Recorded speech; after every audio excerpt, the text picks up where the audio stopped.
I want my death to be mine. I want to die in a group. Or what if you're Ann Moore? Nigga, Ann Moore?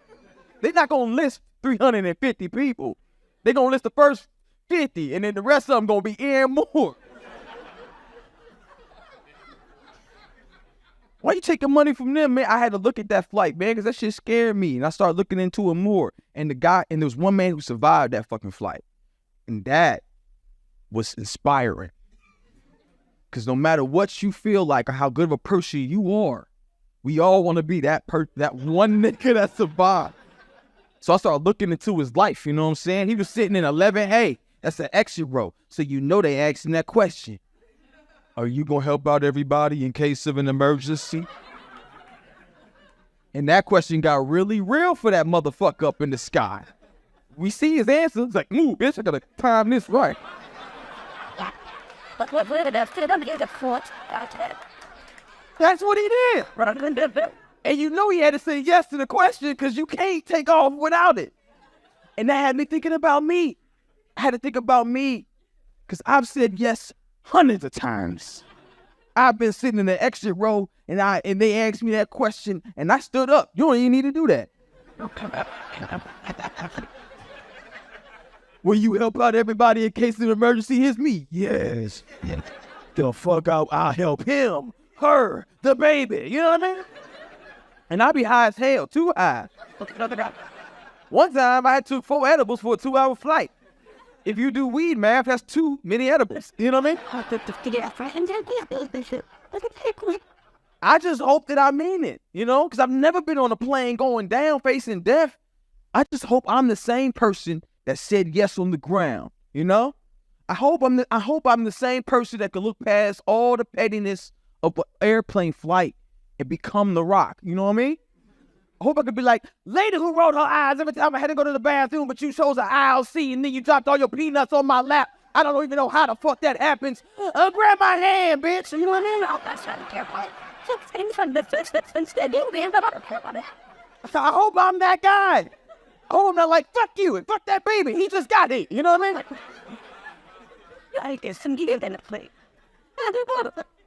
I just feel like we should be taking money from them, man. I just need this administration to focus on some shit, bro. You know, like gun violence is crazy. And look, my family's from the South. I got 300 family members, 300 plus. Yeah, from Mississippi, real South. We love to fuck, not each other. You know what I'm saying? But yo, like we from the South for real. Like you real deep. I mean, Mississippi, you don't get no South than that. I mean, you do on the map. But to y'all, because this is New York, and I found out New Yorkers really be talking shit about the South. They'll be like, your accent makes you sound stupid. I'm like, yeah, well, your accent makes you sound aggressive, nigga. Why you mad at morning time? Hey, yo, nigga, chill. It's 6:30, baby.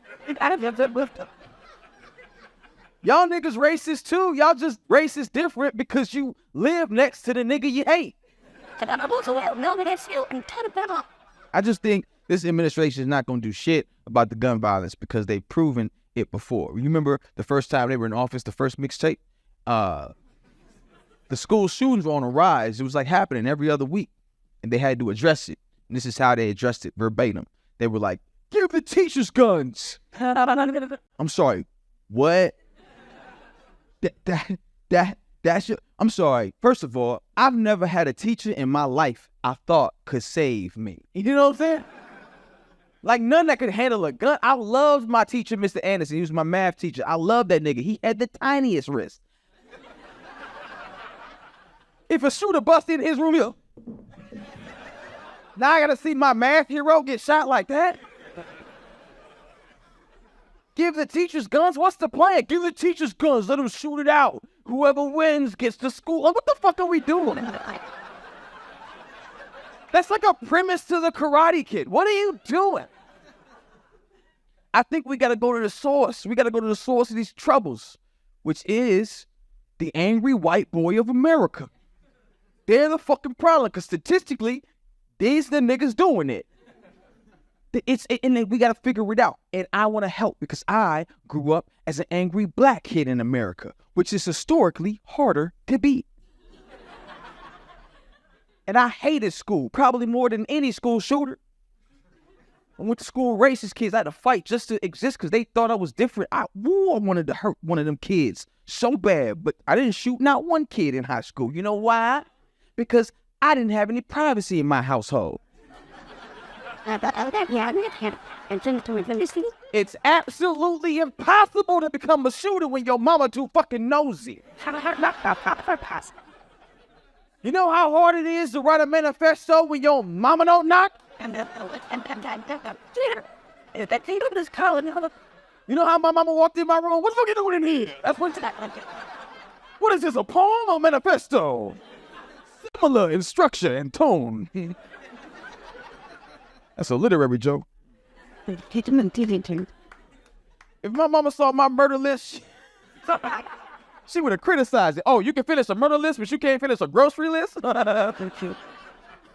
Pull your pants up, go outside. My mama used to walk in on me, about to do my thing. Ew, pull your pants up, go outside. I swear, I hated school, but I didn't shoot one kid. You know what I had to do as an angry black kid in America? Skip, nigga. Skip school. Go outside. Make a friend. Touch grass. Join a gang like an adult.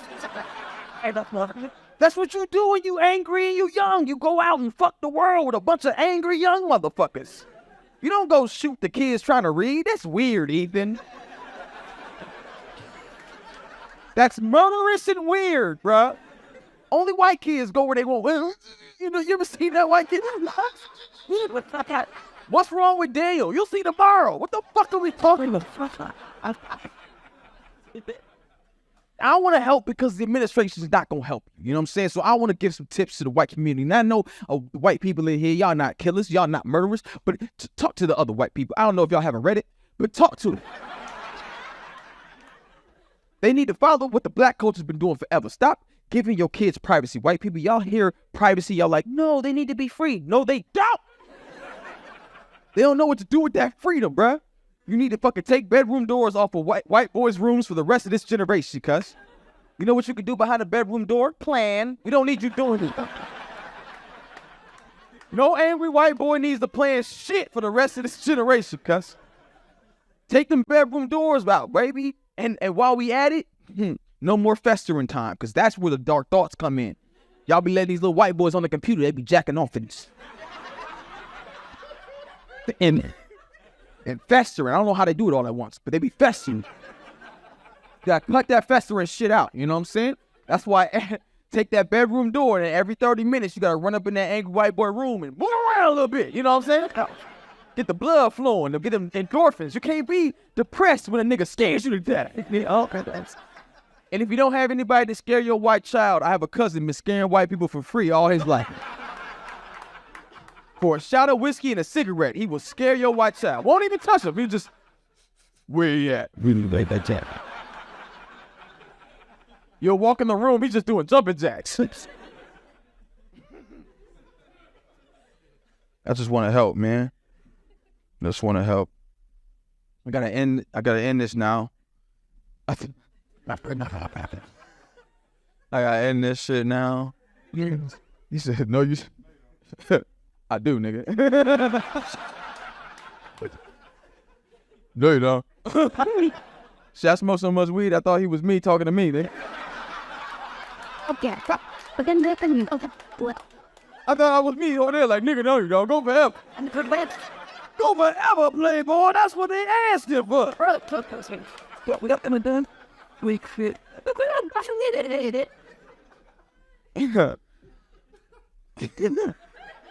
What do you do for a living, man? Inventory? Oh, in the hospital? Damn, that's crazy. I used to sell knives. For a pyramid scheme. Called Cutco. Oh, yeah, you heard of them knives? Yeah, you got scammed, huh? It's a door-to-door sales job. Turns out it's very hard for a black man to go door-to-door in a white neighborhood and sell knives. Yeah, they were scared for some fucking reason. I ring the doorbell, they open up the door, I was like, hey, I ain't have to be holding a knife like that. I couldn't. I mean, it's an aggressive pitch, bro. I didn't know it was a pyramid scheme at first. I never seen a pyramid before, you know. All I knew is I was selling weed at the time, and this can't be harder. It was. Because it was an aggressive pitch. The whole pitch was to convince a stranger to let you in the house so you can convince them why this is sharper than anything you got in here. Which is aggressive, no matter who you are. And I try to soften it up, you know. I try to be like, hey, hi, I'm here, Cutco. They're all cased for your safety. But they didn't hear that shit. All they heard was, hey, what's up? Let me in there and cut some. Yo, you got a cake with no slices in it? You got like a whole pizza with no slices in it? You got like an enemy or foe with no slices in it? I know I was acting like white people were all scared when I brought knives to the door, but that wasn't true. There were some white ladies who were at home working just as hard as their husbands, and